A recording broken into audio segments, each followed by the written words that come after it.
All right, I want to welcome you guys back to Griffin's Industrial Welding School. We're back like we never left.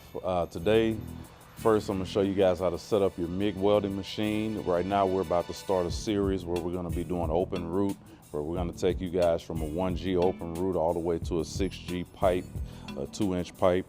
So we're going to start off with the MIG setup, because anytime you're in the process of getting a MIG welding job, the first thing they want you to do is set your machine. So we're going to show you how to take the wire out, put it back in, how to identify the different consumables, and how to identify what gas that you need to use whenever you're doing MIG welding.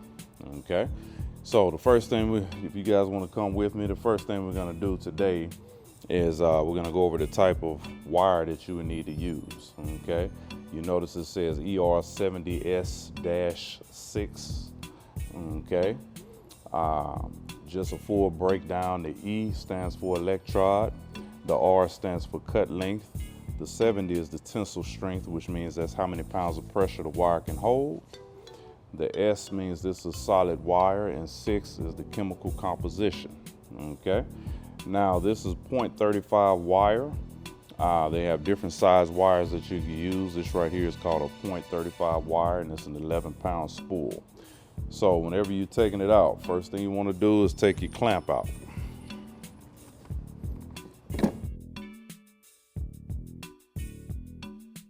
Now, after you take out your clamp, first thing we want to do is cut our wire. So we're going to cut it right here. After you cut your wire, you want to put it in one of these holes right here. Okay, and bend it. Okay, and then you see how we've easily pulled the wire out. Okay, it's a very quick process. It doesn't matter what size wire you're using. It's a very quick process whenever you're trying to pull the wire out. Okay, all right, now what we need to do now is we're going to take our MIG gun. Okay, whenever you're doing MIG and whenever you're using your gun, this right here is called a gas nozzle. Okay, this right here is called this is the gas nozzle. This is a contact tip. If you notice, we're using a .35 tip, 0.35 tip. Okay, because we have 0.35 wire. This is a gas diffuser. Okay, the circular part right here, it has many different names. Some people call it a spacer insulator, some people call it a diffuser insulator, and some people call it a insulator sleeve. Okay, because the purpose of this is basically to insulate the gas diffuser. Okay, so when you pull your wire out, the next process is we got to make sure we pull it out of the actual gun itself. Okay, so normally this process, we like to straighten our gun out, make sure nothing gets tangled up on you. Okay, then you give it a little yank, and then you can pull everything out by hand. Very quick, simple process. You can pull everything out by hand, and you're ready to move on to greener pastures. All right, so now we got to put our wire back in there. So whenever you're installing your wire, we're going to take the same spool. Now, if you notice on your spool, every spool is different. If you notice on this spool, we have a little spacer in between the hole and the hole where it spins at. Okay, now that means on our dial, we have to make sure that we use the spacer that has a little space in between it. If you notice, they have two different places where you can put the dial. Okay, now if we didn't have that spacer, then we could use this dial on this side. Okay, we want to use this dial on this side if you did not have the spacer in between the hole on the MIG wire. Okay, so it's a real simple process. All we're going to do, we're going to slide it on. You want to make sure the hole goes right over the dial. You want to be nice and easy on it, because if you If it cracks in the process of you putting it on there, that means you just wasted a whole spool of wire. Okay, that's not good when you get on the payroll. Okay, all right, now once you get it on there, it doesn't really matter if the wire is going over or under, is your preference. Okay, so once you get it on there good, now you're going to take your clamp and we want to clamp it.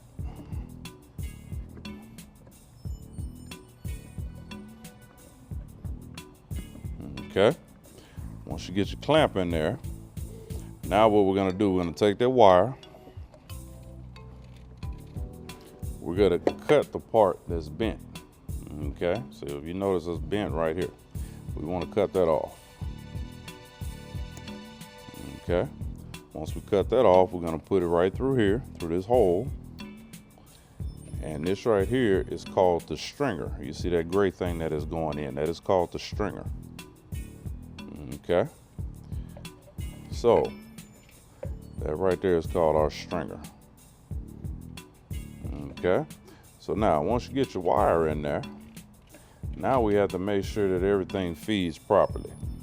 Okay, so we want our machine is already on. When you're using the ESOB welding machine, if you come right here to the front of the machine, this is a multi-process machine, so it does all processes. So if you go to the home screen, you'll see you can do it all. You can do MIG, you can do flux core, we can do stick, we can do TIG. Okay, right now we're in the MIG process. Okay, when they say MIG or MAG, MIG stands for metal inert gas, MAG stands for metal active gas. Okay, all right, so now we need to make sure that the wire feeds all the way through. So what you want to do is you're going to take that same wire, you're going to stretch it out, make sure it's straight.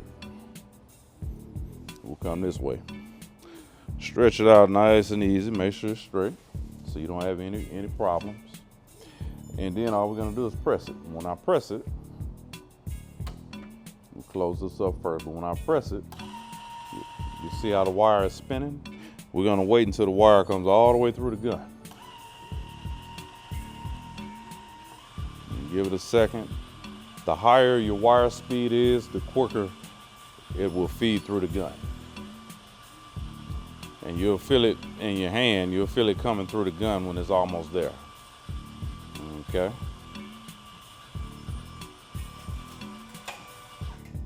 All right, everybody see how it fed through the gun. All right. So now that we have that fed, we want to put our contact tip back on the gun. Okay, remember this is a 35 contact tip. Okay, so we can't use a tip that's smaller than a .35 because the wire won't fit in there. Okay, so you want to make sure you have a 0.35 contact tip. All right, usually your MIG wire, you see this is a copper color. Usually it's either a copper color or they also have a gray color MIG wire as well. Okay. All right. So now, let's make sure we got our gas nozzle nice and clean.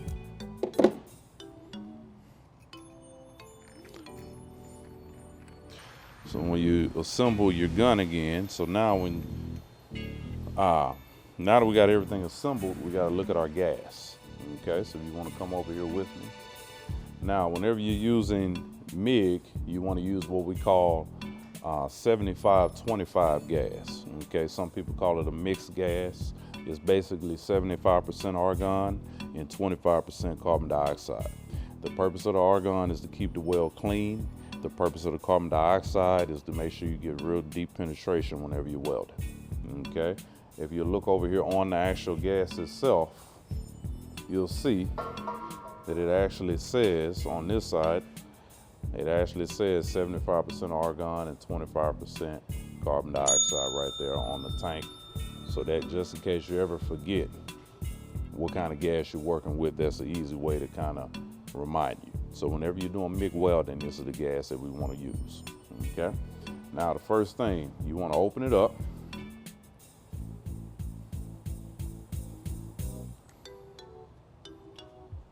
All right, now when you open it up, you want to open this little knob right here on the side, this left knob. When I open that, you see that red ball? That red ball is called a ball meter. Okay? A ball meter is basically telling you how high up you should go with the gas. Okay, so when I press my button, you see how the ball shoots up? Let me do it again for you guys. See how the ball shoots up whenever I press the button? So normally you can use this to adjust it where you want it. We want to keep it right in the middle at 25. Okay? So I'm going to show you again. When I press it, we want it right in the middle at about 25. Okay? Because if your gas flow is too high or too low, you'll get what we call porosity. Porosity is basically dirt in the weld. Okay? That's one of those things that can cause you to fail, which means it'll stop you from getting a job. It'll also stop you from becoming a certified welder. Okay? That's something we don't want. All right. So we have our gas set. Now what you want to do before you get ready to weld, you don't want the wire hanging out like this because this will jam the contact tip. Okay? When the contact tips jam, you won't be able to weld. Okay, so the first thing we want to do, we want to cut it, and we want to keep it at about 1/8.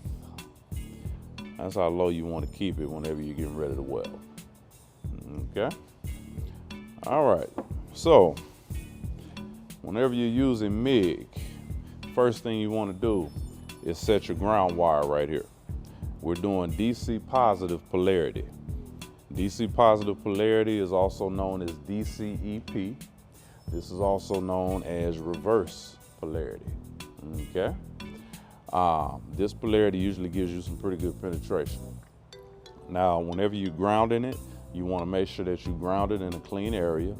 So if it's dusty or anything, sometimes you might have to clean it where it's grounded. You might grind it or wire wheel it to make sure you get a good solid ground so you can run some solid beads.